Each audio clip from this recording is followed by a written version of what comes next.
வணக்கம்,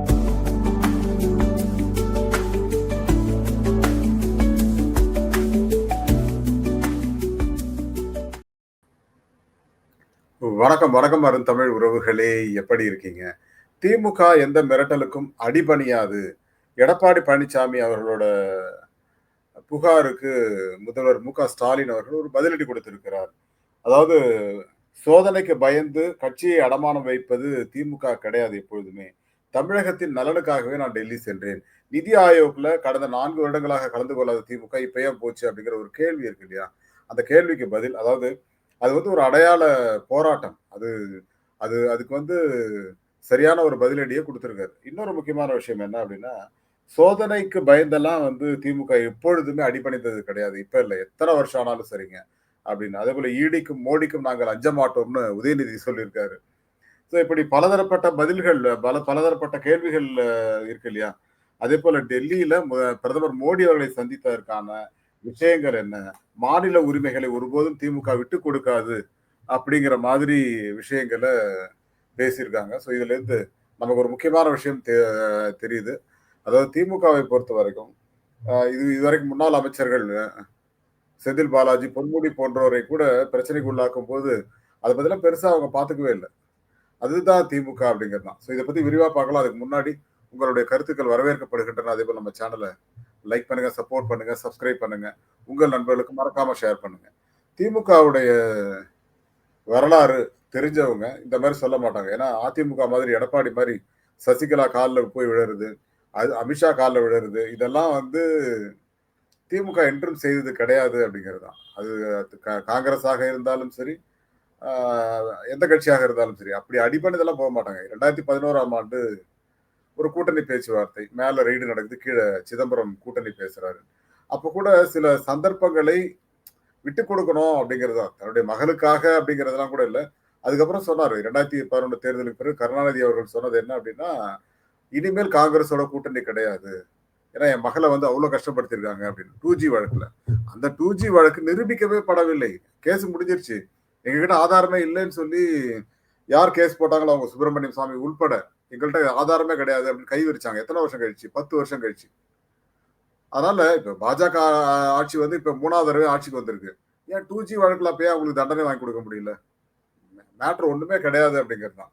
நான் அத அடிக்கடி சொல்லிக்கிட்டே இருப்பேன். 1,75,000 கோடி அப்படின்னு சொல்லி 000 போட்டு மக்கள கன்ஃப்யூஸ் பண்ணீங்க. இப்ப என்ன ஆச்சு? அப்படிங்கிறது தான் உண்மை. இப்ப இன்னொரு முக்கியமான விஷயத்த சொல்றேன். அதாவது இப்ப டாஸ்மாக்ல வந்து ரூ. 10 கலெக்ட் பண்றாங்க. எக்ஸ்ட்ரா பாட்டிலுக்கு. ஒரு நாளைக்கு ஒரு டாஸ்மாக் கடையில 3000 பாட்டில் ஓடுது. தமிழ்நாடு முழுக்க எத்தன டாஸ்மாக் கடை இருக்கு அப்படின்னா, ஒரு படி அதெல்லாம் செந்தில் பாலாஜிக்கும், உதயநிதிக்கும் போகுது அப்படின்னு சொல்லி ஒரு கதை சொன்னாங்க. நான் என்ன சொல்றேன், இதே கதைய வச்சுப்போம். சிலிண்டர் சென்ட்ரல் கவர்ன்மெண்ட் இஷ்யூ பண்ணுது. அதுல சிலிண்டர் குடுக்குற பையன் வந்து ரூ. 50 வாங்குறாரு ஒரு வீட்டுக்கு.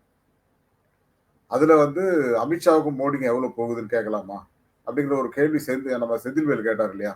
அதுல பிராக்டிகலா இருக்கு. அதாவதுங்க, இந்த ரூ. 10 வாங்குற மேட்டர் கடையில வாங்குறவன் சூப்பர்வைசர், அந்த டிஸ்ட்ரிக்ட்ல ஒரு ஆபீசர் ஒரு சூப்பர்வைசர் ஒருத்தர் வருவார்.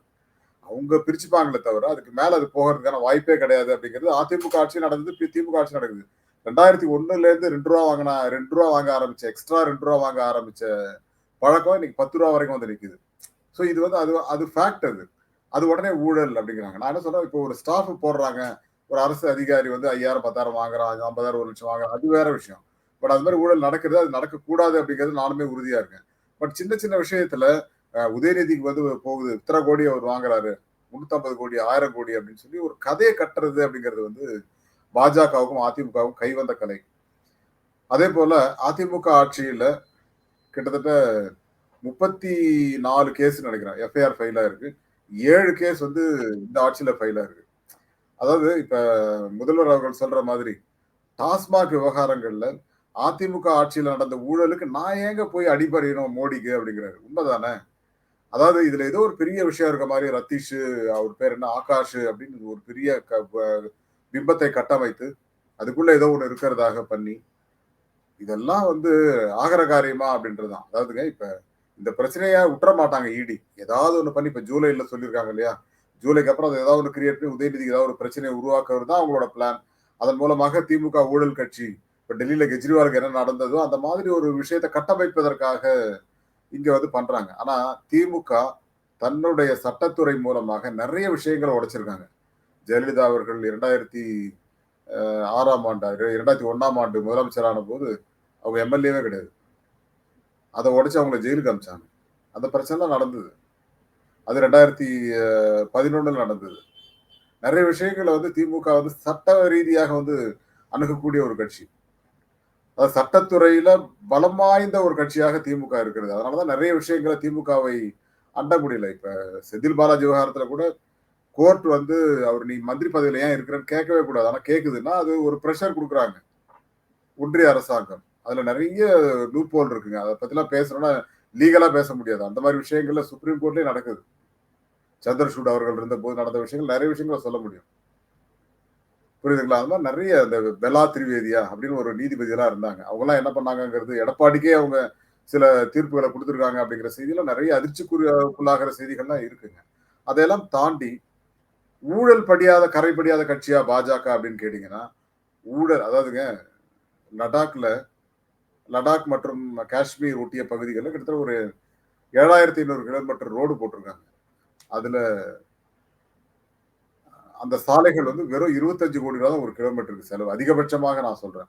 ஆனால் 250 கோடி போட்டு ஒரு ஊழல் பண்ணியிருக்காங்கன்னு சிஏஜி அறிக்கை சொல்லுது. நம்ம சொல்லலங்க. சிஏஜி அறிக்கை சொன்னா, அந்த ஐஏஎஸ் அதிகாரி 3 பேரையும் டிரான்ஸ்ஃபர் பண்ணிட்டாங்க. இத்தனைக்கும் அவர்கள் குஜராத்தை சார்ந்தவர்கள். அவங்களே அந்த அறிக்கையில 17,50,000 கோடி ஊழல்னு போட்டிருக்காங்க. அப்படி என்றால் 1,25,000 கோடிக்கு நம்ம இந்த குதி குதிச்சோமே, ஏன் அத அந்த அத பத்தி வட இந்திய ஊடகங்களோ, மற்ற ஊடகங்களோ ஏன் பேசல? அதாவது எந்த அளவுக்கு இவர்கள் வந்து ஊடகங்களை முடக்கி வைத்திருக்கிறார்கள் அப்படிங்கிறதுக்கான உதாரணங்கள் இதெல்லாம். அதனால திமுகவை எப்படியாவது சிண்டு முடிஞ்சு ஏதாவது ஒண்ணு பண்ணிடலாமா?